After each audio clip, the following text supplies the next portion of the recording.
Hello बच्चों, क्या हाल चाल है? कैसा चल रहा है आप लोग का पढ़ाई? अच्छा ही चल रहा होगा। आप ऑनलाइन क्लास का भी मदद ले रहे होंगे, साथ साथ आपके स्कूल वगैरह में जो क्लासेस चल रही है उसको भी आप अच्छे से कर रहे होंगे। आज का हमारे वीडियो का टॉपिक है एसी परिपथ की शक्ति, जहाँ पर हम देखेंगे शक्ति का फार्मूला निकालेंगे, औसत शक्ति का, और औसत शक्ति का फार्मूला निकालने के साथ साथ शक्ति गुणांक क्या होता है ये भी हम समझेंगे, है ना। तो एसी परिपथ और डीसी परिपथ में अंतर तो आप जानते हैं, डीसी और एसी में अंतर तो आप समझते हैं, ठीक है। जो शक्ति या पावर सिंपल क्या होता है, ये किसी विद्युत परिपथ में ऊर्जा व्यय की दर शक्ति कहलाती है। ऊर्जा व्यय की दर को शक्ति कहते हैं, या कार्य करने की दर को शक्ति कहते हैं, ठीक है। यदि हम विद्युत शक्ति की बात करें तो किसी विद्युत परिपथ में विद्युत ऊर्जा व्यय की दर को शक्ति कहते हैं। या कोई भी किसी की भी शक्ति की बात करें, कोई कार्य कर रहा है तो कार्य करने की दर मतलब प्रति सेकंड वो कितना कार्य कर रहा है, उसकी मात्रा को क्या कहते हैं? शक्ति कहते हैं। डीसी परिपथ में शक्ति निकालना है तो सिंपल ये विभवांतर और धारा के गुणनफल के बराबर हो जाता है, मतलब P इक्वल टू वी आई होता है, ठीक है। P इक्वल टू वी आई, धारा और विभवांतर का गुणनफल। परंतु एसी में क्या होता है, V व I क्या होते रहते हैं? चेंज होते हैं समय के साथ, ठीक है। इसलिए एसी परिपथ की शक्ति बराबर होता है ये तात्क्षणिक वोल्टता, मतलब वोल्टेज का तात्क्षणिक मान और तात्क्षणिक धारा, है ना। वोल्टेज के तात्क्षणिक मान और धारा के तात्क्षणिक मान के गुणनफल के बराबर होता है, ठीक है। ये किस में होता है? एसी परिपथ में, क्योंकि धारा और वोल्टेज है वो समय के सापेक्ष चेंज होते रहते हैं, इस कारण से इनका तात्क्षणिक मान लिया जाता है ना। तात्क्षणिक मान को लेते हैं तो, है ना, यदि V equal to V zero sine omega T, ये क्या हुआ? वोल्टेज का तात्क्षणिक मान, I बराबर I zero sine omega T minus five, ये हुआ धारा का तात्क्षणिक मान। फाई क्या है इनके बीच? फाई क्या है? V और I के बीच क्या है? कलांतर। अब इसलिए शक्ति P बराबर क्या, जिसको P बराबर होगा तात्क्षणिक वोल्टेज कितना हुआ, V zero sine omega T into तात्क्षणिक धारा I, तो ये हो गया I zero sine omega T minus five, ठीक है। यह P बराबर हो जाएगा V zero I zero sine omega T into sine omega T minus five. इसको और सरल करने के लिए हम त्रिकोणमिति का फार्मूला लगाएंगे इंटू टू,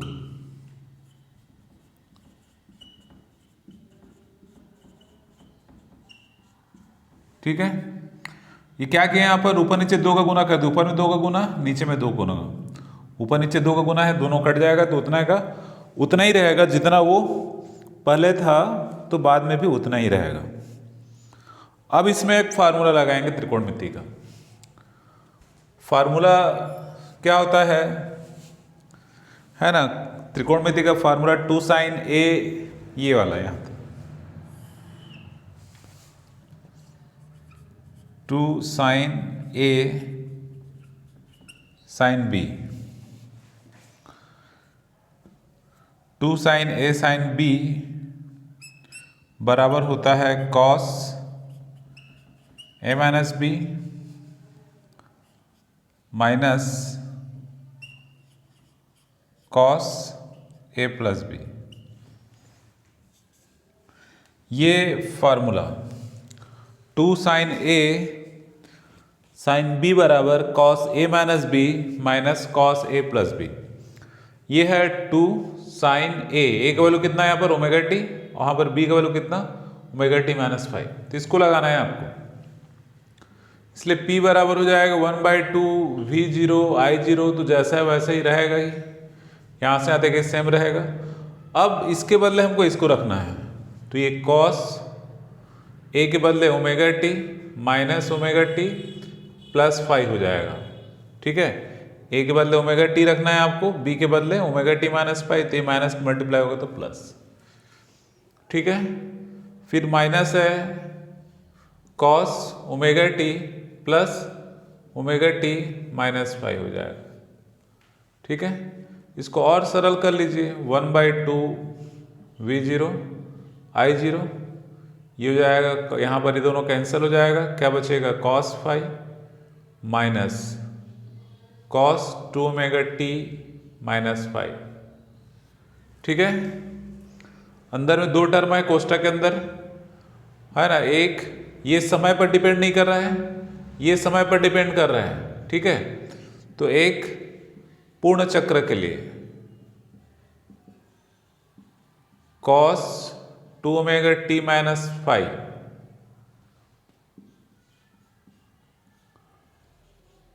का औसत मान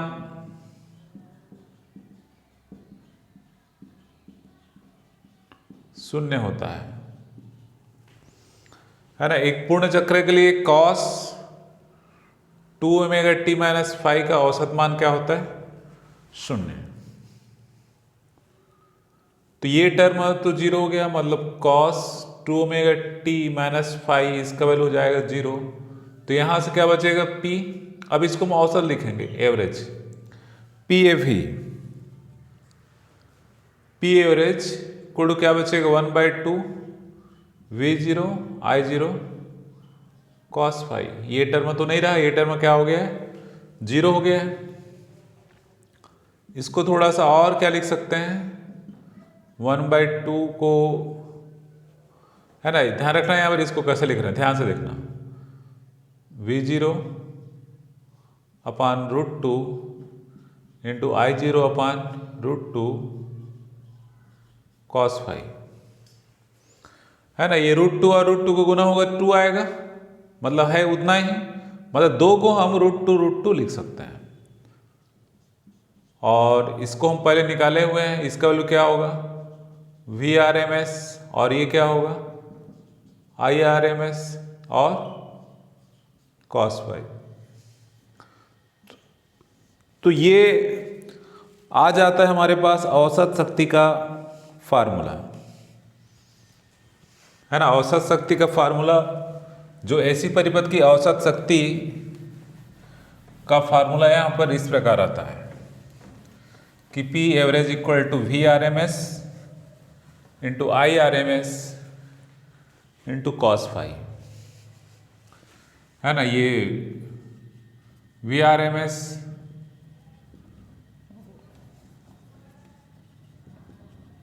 वोल्टेज का वर्ग माध्य मूल मान, या इसको कहा जाता है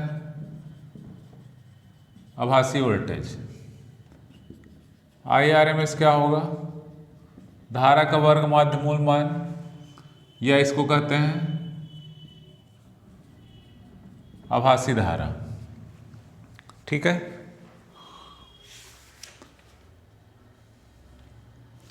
इसमें जो cos 5 है, cos 5 ये कहलाता है यहां पर शक्ति गुणांक। ठीक है,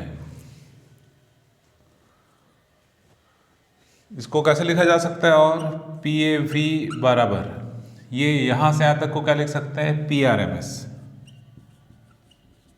इंटू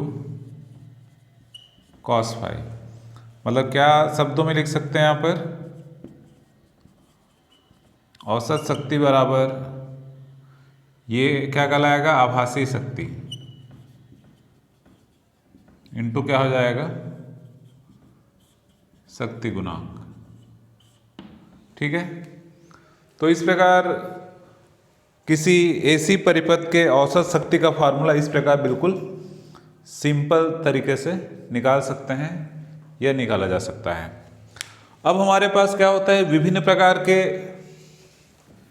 एसी परिपथ, उसके लिए निकालना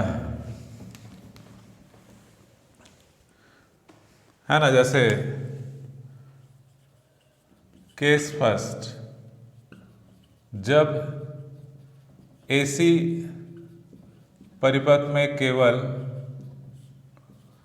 प्रतिरोध हो, जब एसी परिपथ में केवल प्रतिरोध बस हो, तो चूंकि कलांतर फाई क्या होता है, शून्य होता है उस केस में, है ना। कलांतर किसके बीच, जब एसी परिपथ में केवल प्रतिरोध होता है तो धारा और वोल्टेज के बीच कलांतर क्या होता है, 0। तो cos 0 का मान क्या हो जाएगा, 1।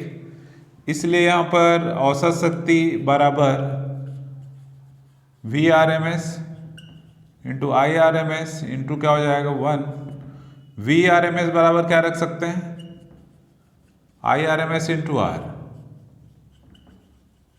है ना। V equal to I R वाले फार्मूले से, तो औसत शक्ति बराबर हो जाएगी Irms का वर्ग इंटू R। ये कब के केस में होगा, जब एसी परिपथ में केवल प्रतिरोध बस उपस्थित हो, उस स्थिति में यहाँ पर इसको ऐसा लिखा जा सकता है। इसको और भी लिख सकते हैं कि Irms बराबर क्या होता है, I0/√2, इसका वर्ग, और ये Irms का मान इतना होता है, तो 1/2 हो जाएगा I0 का स्क्वायर R। P औसत शक्ति equal to 1/2 I0 square R।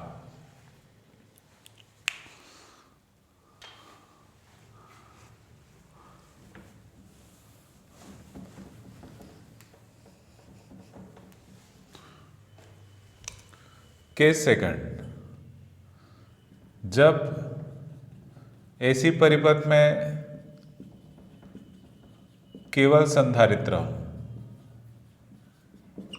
तो इस केस में फाई का मान होता है -π/2, तो यहाँ से cos -π/2 की वैल्यू क्या होगा, 0।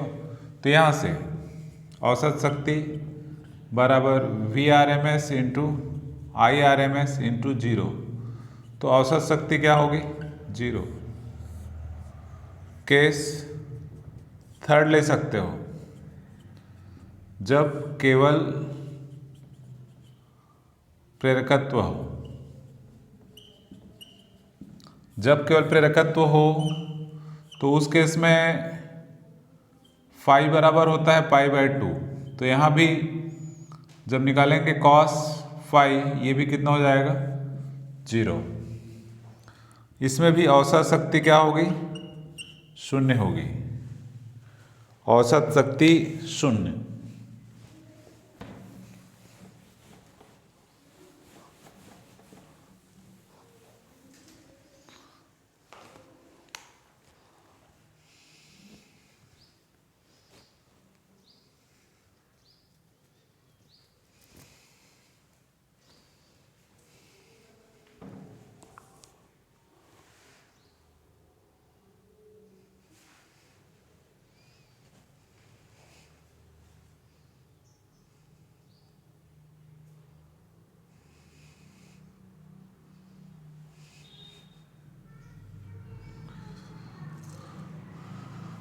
तो जब केवल C हो या जब केवल L हो,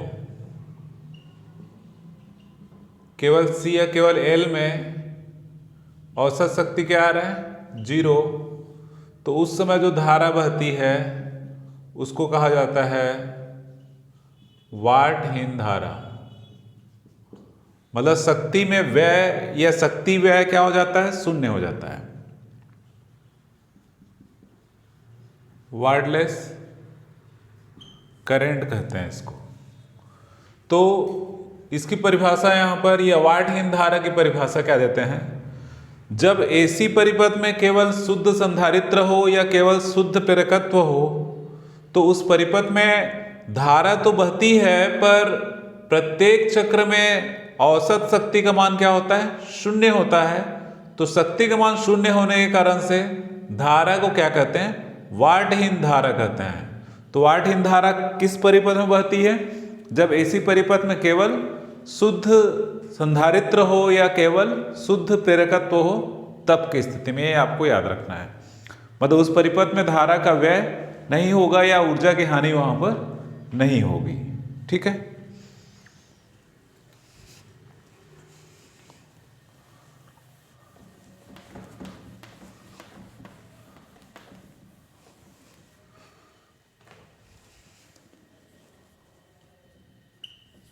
श्रेणी एलसीआर परिपथ में है ना, श्रेणी एलसीआर परिपथ में हमको औसत शक्ति चाहिए। तो कॉस फाई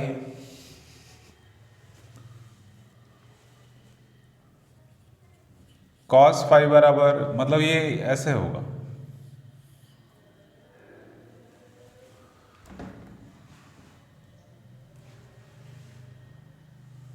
जो फाई है ना, जो टेन फाई बराबर omega L minus 1 omega C upon R है ना। ये एलसीआर परिपथ के लिए ऐसा होता है। तो ये वैल्यू क्या होगा? Omega L minus 1 omega C upon ये होगा, और इधर आर होगा, और इधर क्या होगा? Root R square plus omega L minus 1 omega C का होल स्क्वायर। ठीक है, ये 1 बटे ओमेगा सी, मतलब ये क्या है? जेड है। तो कॉस फाई बराबर क्या होगा? आधार बटे कर्ण, आर बटे जेड। इसलिए पी औसत शक्ति बराबर V R M S into I R M S into R upon Z.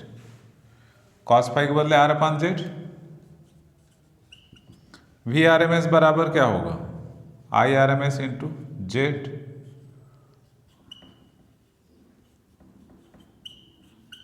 और ये आर आर कट जाएगा,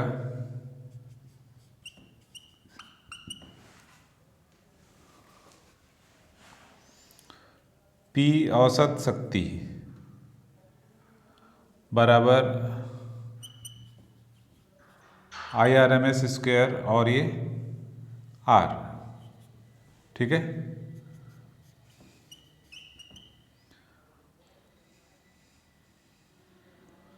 है ना, ये क्या हो जाएगा यहाँ पर? आई 0/√2 का वर्ग और आर,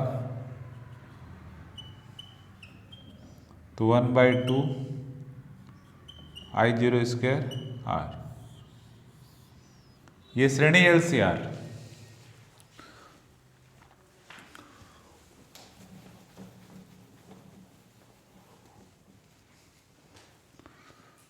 है ना, और भी इसमें ले सकते हैं श्रेणी एलसीआर अनुनादी परिपथ। तो श्रेणी एलसीआर अनुनादी परिपथ में, अनुनादी परिपथ में क्या होता है? एक्स एल बराबर एक्स सी या ओमेगा एल बराबर 1/ओमेगा सी, है ना। ओमेगा एल इक्वल टू 1/ओमेगा सी।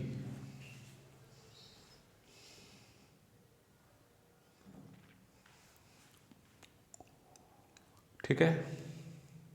तो जो टेन फाई बराबर होता है ना कि ओमेगा एल माइनस 1/ओमेगा सी अपान आर, तो टेन फाई इक्वल टू क्या हो जाता है? 0, क्योंकि ओमेगा एल माइनस ओमेगा 1/ओमेगा सी 0, तो यहाँ से फाई इक्वल टू क्या हो जाता है? 0। तो कॉस 0 इक्वल टू क्या हो जाएगा? 1। तो इस केस में औसत शक्ति पी ए वी बराबर वी आर एम एस के बदले क्या रखेंगे? I R M S into R बस बचेगा, क्योंकि इस केस में जेड है वो किसके बराबर हो जाता है? आर के बराबर, क्योंकि ये टर्म बराबर होने से ये टर्म 0 हो जाता है, केवल आर बचता है ना, स्क्वायर और स्क्वायर रूट कैंसिल हो जाता है इनटू IRMS। तो ये हो जाएगा IRMS स्क्वायर इंटू आर। ठीक है, P average equal to IRMS square upon R. तो इस प्रकार जो विभिन्न प्रकार के परिपथ के लिए भी हम ऐसी परिपथ की शक्ति को इस प्रकार कैलकुलेट करते हैं, है ना। आशा करते हैं कि आपको ये वीडियो समझ में आ गया होगा, आपका कॉन्सेप्ट है वो क्लियर हो गया होगा कि औसत शक्ति किसको कहेंगे। हम फिर मिलेंगे अपने नए वीडियो के साथ, और यदि ये वीडियो आपको अच्छा लगा तो अपने दोस्तों को व्हाट्सएप पर शेयर जरूर करें। Thanks for watching.